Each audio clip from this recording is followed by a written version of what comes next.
নরম তুলতুলে পটল ভাজা কি করে করবেন চলুন দেখিয়ে দিই। খুবই সহজ।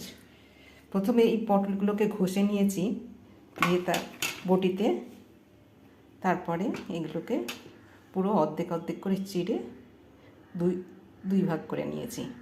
তারপরে এই পটলগুলো আমি প্রেসার কুকারে ভরে দিচ্ছি।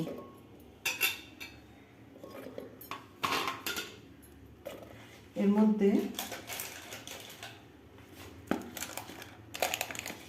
হলুদ পরিমাণ মতো, খুব সামান্যই লাগবে। তারপরে এর উপর একটু নুন দিয়ে মাখিয়ে নিলাম ভালো করে। আর পটলের গায়ে বেশ ভালোই জল আছে, তারপরে মেখেও যাবে, পটলটা ধরেও নেবে হলুদগুলোকে।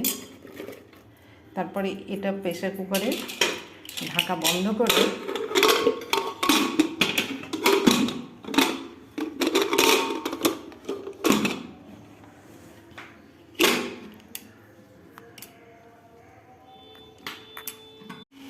পটল সিদ্ধ হচ্ছে, বুঝতেই পারছেন খুব সুন্দর মিষ্টি একটা গন্ধ বেরোচ্ছে পটলের।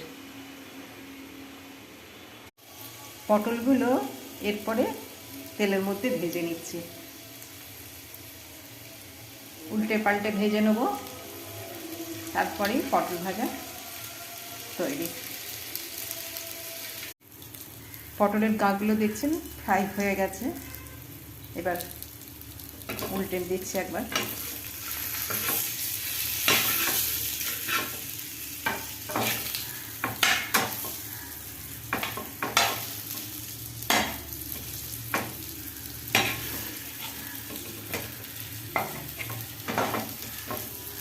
পটল ভাজা একদম তৈরি, খেয়ে দেখবেন একদম নরম তুলতুলে পটল ভাজা।